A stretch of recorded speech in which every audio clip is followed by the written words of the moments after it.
about. You just can't say what they're doing. Okay. So I'm very excited to see if it's going to be that Hellion Ling or they're going to go for more of the macro game and start walling off. It's really going to be dependent on that scouting. Even though you go Hellion Ling, you can still, well, you usually can't hold because the Zerg who's going on the other side, the Zerg who's going the FE will follow up with roaches. So, and then the Terran should rush tanks. It's just a good strategy. It's really hard to, all these maps really change. The new maps, since they're all shared maps, it really changed like the dynamic of 2v2. Before it was really high aggression. That's why like rushing that Hellion with the 11 gas build I told you, people would get a double factor with Blue Flame, or they get factory Hellion into Banshee, and it was just really aggressive. But now, since it's all shared map, that's what made the PT teams more viable. Now that's why Protoss is a better team player for 2v2 because they're shared maps. So it allows that macro game instead of that high intensity. Yep, we'll see what's going to be happening here as we now see units are being made across the board. It looks like we're going to have an early building here from dNice. Meanwhile, it doesn't look like RKO has built anything just quite yet, so they're finally putting it back down over here. We are seeing an early... wow, I can't even talk about... Hopefully it's they're too distracted. So you can see early refineries coming in from both of these players. And that really means that they're going to perhaps try to go for that, at least some early Hellions as aggression. Now, we can see a fast expansion coming in from Speece, and we see no expansion coming in from RedRanger. So RedRanger is going to look to perhaps... is going to look to deal a lot of harassment damage alongside his team, and it's going to be up to really RKO to really fend off this any early aggression. Did you see when he got his... Can we say? Well, it's not yet, because actually that says a lot when he takes it. I think his gas was after his barracks. Okay. Yeah, the timing on the gas, it felt like a 13, because both players don't have enough for a factory just quite yet. Okay. So yeah, now moving into the... I see that. Do you see that? Look at the orange. Yeah, I believe the Reaper. Yeah, so we... I can't say what it is, but it's gonna it'll be giving excitement. Yeah, sorry, this is awkward. Yeah, this is really awkward until the game gets past that initial phase where you don't know what the builds are gonna be.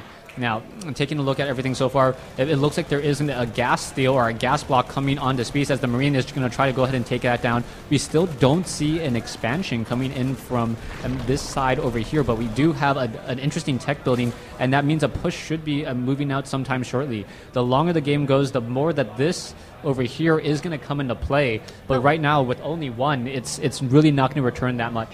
And like you said earlier, the Terran can't really come out even when he has these Marines when the Zerg is being pushed, and that's why I said it's smarter to wall for both of the players.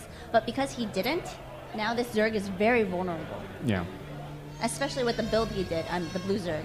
Yeah, so this is going to be very, very dangerous. You can see that this is a really aggressive build coming in from this side.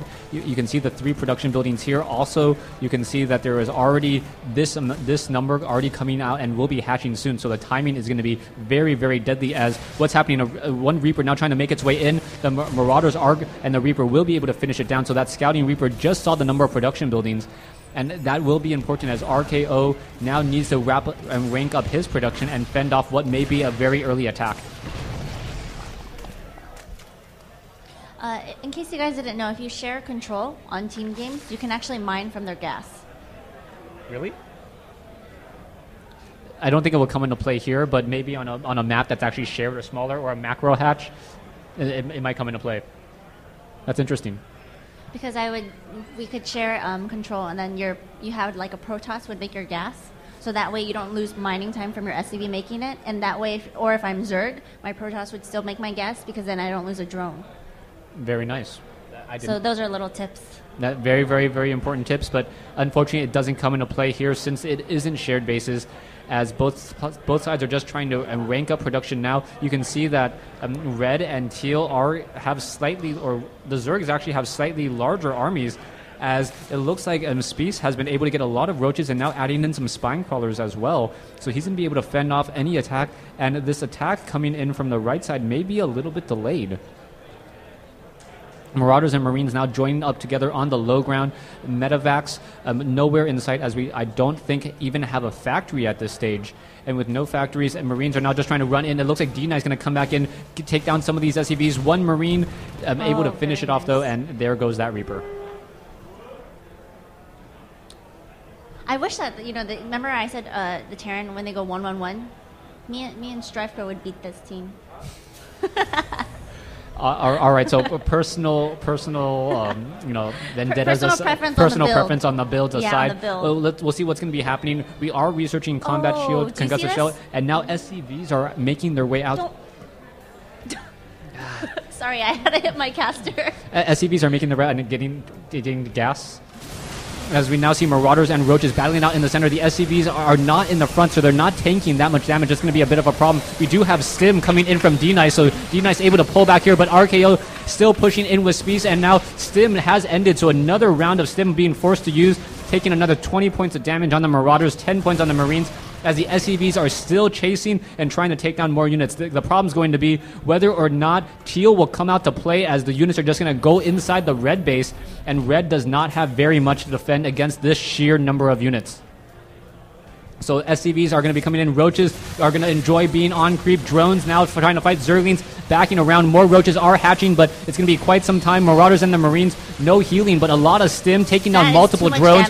And now that's going to be too much damage. A lot of drones have been taken out. Marauders and Marines finally making their way in to try to clean up this attack, but the workers show another story. 11 drones down compared to 27 drones, as RedRanger in a bit of trouble, and more units still filing in from the back.